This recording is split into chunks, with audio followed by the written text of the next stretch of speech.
Welcome back, students. Today we are going to cover an important topic, how to find rank of a matrix using normal form PAQ. Normal form PAQ examination point of view बहुत ही important है। ये 6 या 8 mark के question पूछा जा सकता है। ठीक है, पिछले लेक्चर में नॉर्मल फॉर्म में यूज़ करके रैंक कैसे निकालते हैं हमने सीखा है।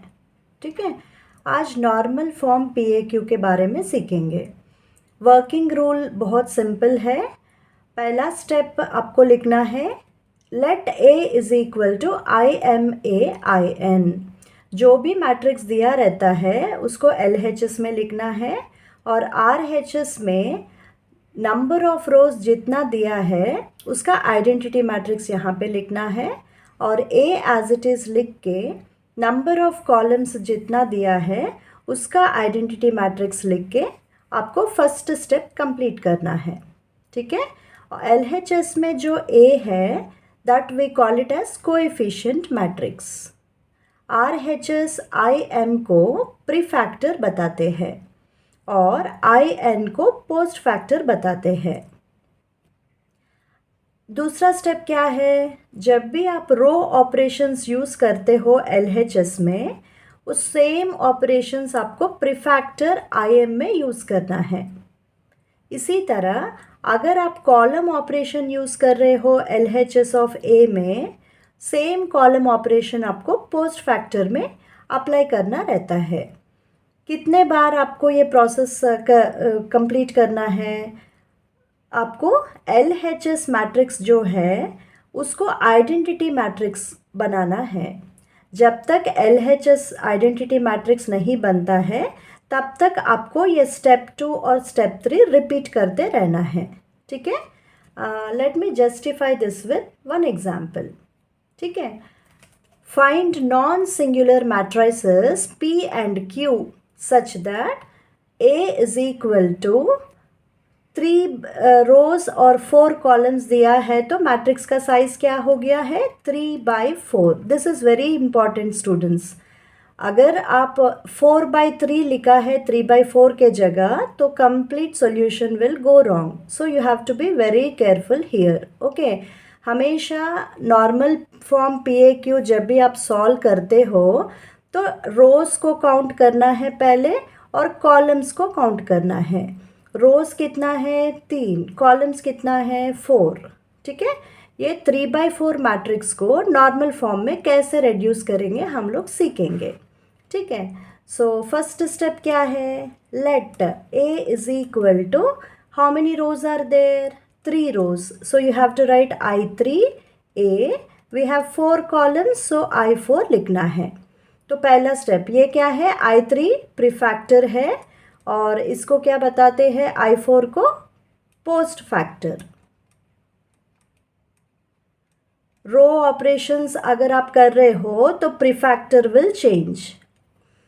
कॉलम ट्रांसफॉर्मेशंस अगर आप यूज कर रहे हो तो पोस्ट फैक्टर, दैट इज ये जो है पोस्ट फैक्टर विल चेंज। ठीक है, सो फर्स्ट स्टेप कैसे लिखोगे, LHS में 1 2 3 2 जो भी एलिमेंट्स है आपको लिखना है 1 3 4 5। Okay, LHS is over. RHS I3 meaning identity matrix of order 3। A as it is you have to write and I4 का मीनिंग क्या होता है, identity matrix of order 4। Okay, now what do you understand in identity matrix? Diagonal elements of an identity matrix will be always 1. ठीक है, step number 1 is over. Now what we have to do? LHS का जो matrix है उसको identity matrix बनाना है। उसको identity matrix बनाना है तो पहले क्या ऑब्जर्व करेंगे, फर्स्ट एलिमेंट के नीचे जितने भी एलिमेंट्स है उसको 0 बनाना है और फर्स्ट एलिमेंट के आगे जितने भी एलिमेंट्स हैं उसको भी 0 बनाना है। तो इसके लिए क्या ऑपरेशंस हम लोग यूज़ कर सकते हैं, रो ट्रांसफॉर्मेशंस अगर पहले हम यूज़ कर रहे हैं तो it will be R2 minus 2 times R1। R3 का ऑपरेशन क्या है, R3 minus R1। Then which values will change students? Row operations अगर यूज़ कर रहे तो प्रीफैक्टर का वैल्यूज़ जो है ये चेंज होगा, एंड कॉलम ऑपरेशंस अगर आप यूज़ कर रहे हो तो पोस्ट फैक्टर का वैल्यूज़ जो है वो चेंज होगा। ठीक है, अभी रो ट्रांसफॉर्मेशंस यूज़ करेंगे। What are they? R2 minus 2 times R1. This is for which row? For the second row. R3 का ऑपरेशन क्या है? R3 minus R1 by observation. After doing the calculations, first row will be as it is. Second row का elements क्या होता है? 0, -1, -1 and -3. Third row का elements होता है 0, 1, 1 and you will be getting 3 here. Okay. How you got? You will have to do the calculations. R3 last row का 1 minus 1 0, 3 minus 2 1, 4 minus 3 1, 5 minus 2 3. Like this you will be getting. This is equal to post prefactor values change होता है, तो इसके लिए first row तो as it is है, second row का values क्या हो गया अभी? -1 1 0. Third row elements will be -1 0 1 A, and post factor values को एज इट इज़ आपको लिखना है 1 0 0 0 0 1 0 0 0 0 1 0 and 0 0 0 1. Diagonal element should be always 1. Now in the next step let us make these elements 1 के फर्स्ट एलिमेंट के आगे जितने भी elements हैं उसको 0 बनाएंगे अभी। तो 0 कैसे बनाएंगे? C2 का ऑपरेशन होता है C2 minus 2 times C1. इसी तरह C3 का ऑपरेशन है C3 minus 3 times C1. C4 का होता है C4 minus 2C1. ठीक है, सो अभी first column 1 0 0 as it is आप लिख लीजिए। सेकेंड कॉलम क्या हो गया? 0 minus 1 1. Third column 0 minus 1 1. Fourth column क्या है? 0 minus 3 3. ठीक है, इज इक्वल टू, नाउ ये जो रो ऑपरेशंस का जो पोस्ट प्रीफैक्टर है उसको एज इट इज़ आपको कॉपी करना है, क्योंकि कॉलम ऑपरेशंस यूज़ किया है तो पोस्ट फैक्टर का जो वैल्यूज़ है वो चेंज होगी। ठीक है, फर्स्ट कॉलम तो एज इट इज़ है, सेकेंड थर्ड फोर्थ कॉलम्स में वैल्यूज़ क्या लिखना है? -2 1 0 0. इसी तरह -3 0 1 0. Next will be -2 0 0 1. How you got students? You have just performed. अगर लास्ट कॉलम का मैं समझाती हूँ तो बाकी का आपको पता चलेगी। C4 कॉलम ये है और C4 minus 2 C1 क्या होता है? C4 minus 2 times C1. 0 minus 1 into 2 will give you -2. 0 minus 0 0 है, 0 minus 0 again 0, 1 minus 0 is 1. Okay, so after this by observation you can perform for R3 R3 plus R2. Okay, हर एक step observe करते हुए आपको solve करना है। ज़रूरी नहीं है कि पहले रो ट्रांसफॉर्मेशन से करना है। आपको अगर कॉलम ट्रांसफॉर्मेशंस यूज़ करना है तो कॉलम भी कर सकते हैं। ठीक है, सो 1 minus 1 is 0, 1 minus 1 again 0, 3 minus 3 is 0 you are getting, is equal to row operation use किया है तो इसके लिए your values will be 1 0 0, -2 1 0 and the last one will be -3 1 1. Okay, and copy down the post factor values as it is. ठीक है, so post factor और pre factor का difference आपको समझ में आ रहे हैं कि नहीं? ठीक है, अभी LHS का जो मैट्रिक्स है उसको आइडेंटिटी मैट्रिक्स बनाना है। आइडेंटिटी मैट्रिक्स बनाने के लिए डायगोनल एलिमेंट्स में 1 रहना है, नॉन डायगोनल एलिमेंट 0 होना चाहिए। मतलब ये जो एलिमेंट है -1 और ये जो एलिमेंट है -3, इसको 0 बनाना है। 0 कैसे बना सकते हैं? You can perform for C3, you are going to perform the operation as C3 minus what is it? If you are going to do for ये C1 C2 C3 है, C3 माइनस C2 अगर किया है तो ये element जो है वो ज़ीरो बन रहा है।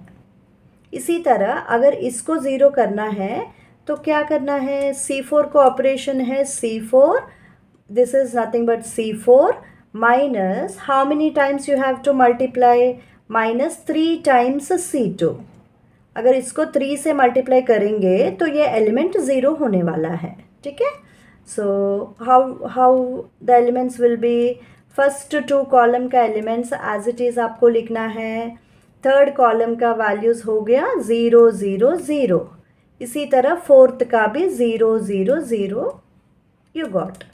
नाउ ये कौन सा ऑपरेशन है, कॉलम ट्रांसफॉर्मेशन है, तो कॉलम ट्रांसफॉर्मेशन है तो एज इट इज़ आपको लिखना है, रो प्रीफैक्टर जो है वो वैल्यूज़ चेंज नहीं होता है, पोस्ट फैक्टर का जो भी वैल्यूज़ है वो चेंज होने वाला है, पर पहला 2 कॉलम का वैल्यूज़ जो है वो आपको एज इट इज़ लिखना है, क्योंकि थर्ड कॉलम और फोर्थ कॉलम का ही वैल्यूज़ चेंज होने वाला है, ठीक है।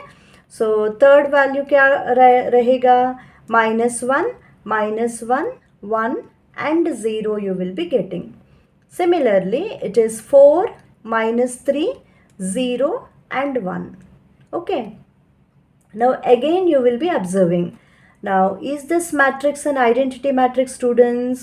No, because the second row second element is -1, therefore what you can do, you can multiply this particular row by minus sign, so it is going to be -R2, then automatically you will be getting the answer in the next step.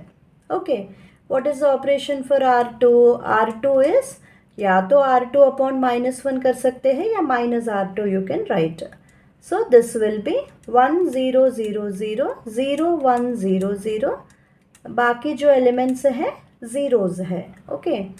So is equal to what, first row will be as it is, second row को minus sign से multiply किया है तो the values will be 2 -1 0 and the third row will remain as it is -3 1 0. Post factor का values जो है वो as it is आपको लिखना है, 1 it is -2 and then the next value is what, it is -1 and 4, next it is 0 1 -1 -3, then it is 0 0 1 0, last row will be 0 0 0 1. After writing this, what you will be doing, you will have to write therefore, ये order क्या आया है आपको, identity matrix of order 2, so you will be writing I2 0 0 0, LHS को identity matrix बना दिया है, और RHS कैसा है, PAQ. What are P and Q? They are non-singular matrices. Okay, so you need to write where P is equal to what, students, 1 0 0 2 -1 0 -3 1 0. Okay, and what is your matrix Q? Q is equal to 1 -2 -1 4 0 1 -1 -3 0 0 1 0 0 0 0 1. What is the rank of the matrix? Rank of A is equal to identity matrix of order कितना आया है, 2, therefore rank is equal to what, 2. Okay, this is what is PAQ normal form. This is very important for the examination point of view. So धीरे से जो भी मैंने पढ़ाई हूँ उसको repeatedly आप देख सकते हो, and if you get any doubts definitely you can mail me, I will clarify your doubts. Okay, अभी second example is also very important. Now you have to find non singular matrix P and Q और A inverse भी निकालना है, okay.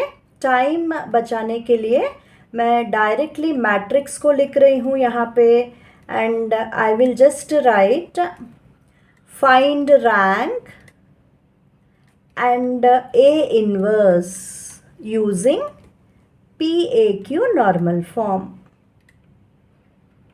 ठीक है। Now, whenever you want to find A inverse, you will have to use the formula. Formula given for PAQ normal form is what? Q into P. You have to memorize this students. P into Q किया है तो marks बिल्कुल नहीं मिलने वाला है आपको.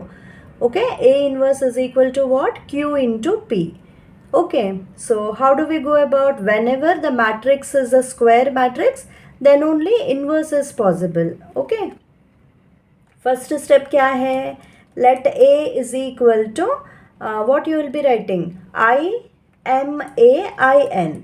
यहाँ पे कितने रोज और कितने कॉलम्स है? 3 rows and 3 columns. Therefore, you will be writing A is what? This is nothing but I3A I3. A is nothing but 1 2 3 2 3 0 0 1 2. और राइट हैंड साइड में क्या लिखना है आपको? 1 0 0 0 1 0 0 0 1. The matrix is A, and again identity matrix of order 3 you have to write. Okay, now you know below the first element you have to make this 0, and after the first element A11 जो भी values है उसको भी आपको 0 बनाना है. ठीक है, so quickly let us write the operation students. R2 का के लिए क्या है? R2 minus 2R1. ओके, रो ट्रांसफॉर्मेशंस के बारे में मैंने ऑलरेडी आपको समझा दिया कैसे करना है, तो directly I am just putting the values here. Okay, so please take a pen and book so that you will also follow the lecture. Okay, जो भी मैं इधर कैलकुलेट करके लिख रही हूँ आप भी खुद कैलकुलेट करोगे तो आपको बहुत अच्छे से समझ में आएगी. ठीक है, सो क्रॉस चेक भी करते रहिए साइड में, तो आपको भी बहुत इंटरेस्ट आएगी लेक्चर सुनने में. ठीक है, सो अभी क्या बताई मैंने? जो भी रो ट्रांसफॉर्मेशंस अगर यूज़ कर रहे हैं तो post factor as it is रहेगी और प्री फैक्टर का वैल्यूज़ ही चेंज होता है. तो प्री फैक्टर का वैल्यूज़ चेंज हुआ, पोस्ट फैक्टर का वैल्यूज़ एज इट इज़ है. ठीक है, अभी ये वैल्यू को अगर ज़ीरो करना है तो थर्ड रो को ऑपरेशन क्या होना है? R3 plus R2. What is R3 plus R2? 1 2 3 0 minus 1 minus 6 0 0 minus 4. Okay, so this is equal to what? R3 plus R2. Again row transformation है तो प्रीफैक्टर का वैल्यूज़ जो भी है वो चेंज होने वाला है. सो -2 1 1 you will be getting. Now you just write the post factor values as it is. Okay, simultaneously आपको क्या करना है? खाली लेफ्ट हैंड साइड में जो मैट्रिक्स है उसी को ऑब्जर्व करते हुए आपको आगे बढ़ना है. ठीक है, ये जो मैट्रिक्स है इसको आइडेंटिटी मैट्रिक्स बनाना है. तो कॉलम ट्रांसफॉर्मेशंस यूज़ करके ये 2 को 0 बना सकते हैं और 3 को भी 0 बना सकते हैं. तो सेकेंड कॉलम का ऑपरेशन क्या है? C2 minus 2C1. थर्ड का क्या होगा? C3 minus 3C1. ठीक है, तो first column as it is लिखिए. सेकेंड कॉलम क्या हो गया? 0 minus 1 0. Third column 0 minus 6 minus 4 is equal to. अभी पोस्ट फैक्टर वैल्यूज़ चेंज होगा, प्रीफैक्टर का वैल्यूज़ एज इट इज़ आपको लिखना है. ठीक है, अभी वैल्यूज़ क्या है? 1 -2 -3 0 1 0 0 0 1. ठीक है, now this is nothing but what? Post factor values have changed here. Now again you observe the students, negative sign है तो पॉजिटिव अगर बनाना है तो you can multiply R2 by -1 and R3 also by -1. Okay, then it is easy for you to proceed. Okay, so next operation क्या है? For R2 you can multiply with minus sign. R3 the third row को भी आप minus sign से multiply कीजिए तो automatically second row का values हो जाएगी 0 1 6 and third will be 0 0 4. Okay, is equal to row operations जो भी किया है वो प्रीफैक्टर में भी करना है. इसके लिए it has become minus 2 1 0 has become 2 minus 1 0, and 2 minus 1 is the third row. And post factor जो है वो एज इट इज़ लिखना है आपको 0 1 0 0 0 1. Okay, so after this third column we will be considering. Why we are going to make this element 0? For that C3 का operation क्या है? C3 minus 6 times C2. Okay, so first column, second column as it is लिखिए. Third column is 0 0 4 you will be getting. Now prefactor will remain as it is. Do not change it. Post factor का elements third column में change होने वाला है. पहला तो 1 0 0 minus 2 1 0, C3 minus 6 C2. What are the values which you will be getting? It will be 9 you will be getting, and here you will be getting minus 6, and ये value हो जाता है 1. ठीक है, इसको आइडेंटिटी मैट्रिक्स बनाना है तो third row को क्या कर सकते हैं? R3 upon 4 you will be doing. Okay, so 1 0 0 0 1 0 0 0 1. We have completed a part of the solution. 1 0 0 2 minus 1 0, 2 will become 2 by 4, that is 1 by 2, minus 1 by 4 and minus 1 by 4 a, and this values will remain as it is because post factor का values as it is क्यों है? Because we have perform row transformations only. Next step will be therefore I3 is equal to PAQ which is in normal form. ठीक है, P का matrix लिखिए और Q का matrix आपको लिखना है. उसके बाद A इनवर्स कैसे निकालना है मैं दिखाने वाली हूँ. ए इनवर्स का फॉर्मूला क्या है स्टूडेंट्स? Q into P. अगर P इंटू क्यू लिखा है एग्ज़ाम में तो मार्क्स बिल्कुल नहीं मिलने वाला है. Please remember this point. Okay, and you can use scientific calculators for the exam and get the values. But मैंने पहले लेक्चर्स में आपको अच्छे से बताई हूँ कि कैसे मैट्रिक्स मल्टीप्लिकेशन करते हैं. Matrix multiplication, how do you do? First row into first column will give you first row elements. First row second column will give you second row elements. First row third column will give you third row element. Like this you have to do. 1 minus 4 plus 9 by 2, 0 plus 2 minus 9 upon 4, 0 minus 0 minus 9 by 4. First row values. Second row first column, second row second column, second row third column will give you the second row elements. Second row elements क्या है? 0 minus 1 plus 6 by 4, 0 plus 0 plus 6 upon 4. Third row का elements कैसे आएंगे? Third row first column, third row second column, third row third column. ठीक है, सब लोग calculator use करके ही एग्ज़ाम में लिखने वाले हो, बट हर एक स्टूडेंट को मैट्रिक्स मल्टीप्लिकेशन आना ज़रूरी है. तो इसके लिए एक और बार मैंने आपको मैट्रिक्स मल्टीप्लिकेशन कैसे करते हैं सिखाई हूँ. ओके, आज का लेक्चर थोड़ा लंबा चला students because this topic is very important and ये 8 मार्क का क्वेश्चन है examination point of view. Okay, thank you for watching. For more videos, you can just subscribe my channel, and if you have any doubts, please see the description box. Mail ID दिया है, you can mail also. Okay, all the very best students. Next lecture में हम लोग एक और important topic सीखने वाले हैं, that is linear equations. Okay, so don't miss the lectures. Thank you all.